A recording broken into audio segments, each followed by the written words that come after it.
Welcome to share শেখো share করো। আমরা যে ভিডিওগুলো আপলোড করছিলাম তা আগের দিনে এর আগের যে ভিডিওটা দেখে নেবেন সেখানে কথা ছিল প্রথমেই যে গুড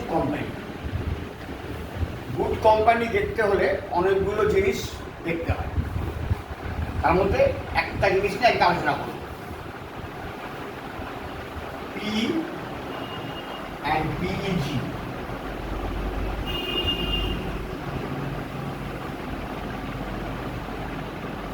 পুরো কথা হচ্ছে প্রাইস টু আর্নিং।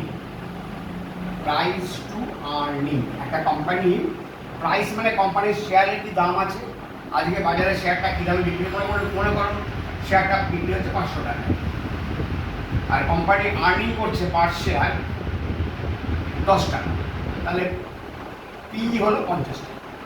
50 মানে এটা যে মার্কেট প্রাইস, বাজার দাম, এটা হলো মার্কেট প্রাইস, তাকে আমরা ভাগ করছি, ডিভাইড করছি earning per share. Per share earning বলতে বোঝাচ্ছে টোটাল যে কোম্পানির প্রফিট, টোটাল প্রফিটকে নাম্বার অফ শেয়ার দিয়ে ডিভাইড করলে আমরা পাচ্ছি আর্নিং পার শেয়ার। তাহলে পি কত হলে কোম্পানিটাকে ভালো বলা যায়, পি কত হলে কোম্পানিকে ভালো বলা যায় এরকম কোনো ব্যাপার নেই। আমাকে দেখতে হবে ইন্ডিভিজুয়াল কোম্পানির পির সঙ্গে ইন্ডাস্ট্রি পি, ওই কোম্পানিটা যে ইন্ডাস্ট্রির ভিতরে আছে তার পি। মানে আমার কোম্পানির পি হলো 50, ইন্ডাস্ট্রি পি দেখাচ্ছে 70, তার মানে এটা আন্ডার ভ্যালু আছে। এটা মেজারের একটা রাস্তা। এছাড়া আমরা দেখব PEG, price two earning growth, মানে এই পিকে ডিভাইড করতে হবে আর্নিং গ্রোথ দিয়ে। কোম্পানির যে আর্নিংয়ের গ্রোথ হচ্ছে, ওই আর্নিং গ্রোথ হয় 30% বা 20% বা 10%, যাই হোক, যদি কোম্পানির আর্নিং গ্রোথ হয় 20%, তাহলে এখানে পিইজি কত হবে 50/20, 2.5। তাহলে পিইজি এটা যদি 1-এর কম হয় তো খুবই ভালো, মোটামুটি 4-5 পর্যন্ত পিইজি আমরা বলতে পারি কোম্পানি ঠিক আছে। কারণ 1-2 আমরা তাহলে পিটা হাই কিন্তু পিইজি কম আছে, সেই কোম্পানিটাকে আমরা আন্ডার ভ্যালু বলি। কারণ প্রাইস টু আর্নিং করতেই মেন, হয়তো অনেক কোম্পানি হাই পি ডিম্যান্ড করে, তা আর্নিংটা হয়, কারণ এখানে পিইজি কমে যাবে, তখন পি থেকে বয়ে যায় না কিছু। পি একটা মেজারমেন্ট, তো অনেকে বলবে 20 বা 30 বা 10, পিটা হচ্ছে আইডিয়াল, কিন্তু ওরকমভাবে মেজার করা হয় না। অনেক কোম্পানি 70-80 তারা পি ডিম্যান্ড করে। হ্যাঁ, যে কোম্পানির মনোপলি কোম্পানি, যাদের বাজারে একটা ইনফ্লুয়েন্স করার ক্ষমতা আছে মার্কেটকে, তারা হাই পি থাকে। কিন্তু প্রাইস টু আর্নিং যেমন দেখতে হবে, আর্নিং গ্রোথটা মেন। আর্নিং যদি কম থাকে তাহলে দেখবেন প্রাইস টু আর্নিং গ্রোথ 1-এর কম, 0.25, 0.75, এটা খুবই ভালো।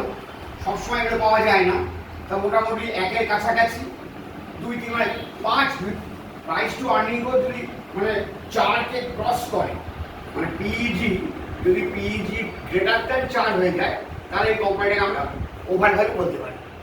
আবার যখন আর্নিং বেড়ে যাবে অটোমেটিক্যালি পিইজি কমে যাবে, আর এখানে কোম্পানির যে আর্নিং বাড়বে পি কমে যাবে। আর্নিং বাড়লে কি হবে, পি কমবে, আর্নিং বাড়লে পি কমবে, এবং আর্নিং গ্রোথ বাড়লে কি হবে, পিইজিটা কমে যাবে। এবং যখনই পিটা কমবে আবার পিটা আগে জায়গায় নিয়ে আসা হবে। মানে পি এক্সপানশন, কোনো কোম্পানির পি এক্সপানশন হয়ে যায় সেই কোম্পানিতে এন্ট্রি নেওয়া ঠিক হবে। পি যখন কম আছে ঢুকলে আমরা পি এক্সপানশনটা পেয়ে যাবো। আমি এখন পিইজি দেখলাম হয়তো একটা কোম্পানি হয়তো ইন্ডাস্ট্রি পি 70, হয়তো ইন্ডাস্ট্রি পি 70, কোম্পানির পি হয়ে গেছে 80, বা ইন্ডাস্ট্রির পি 10 হয়ে গেছে 50, এরকম জায়গায় এন্ট্রি নিলে কিন্তু হবে না।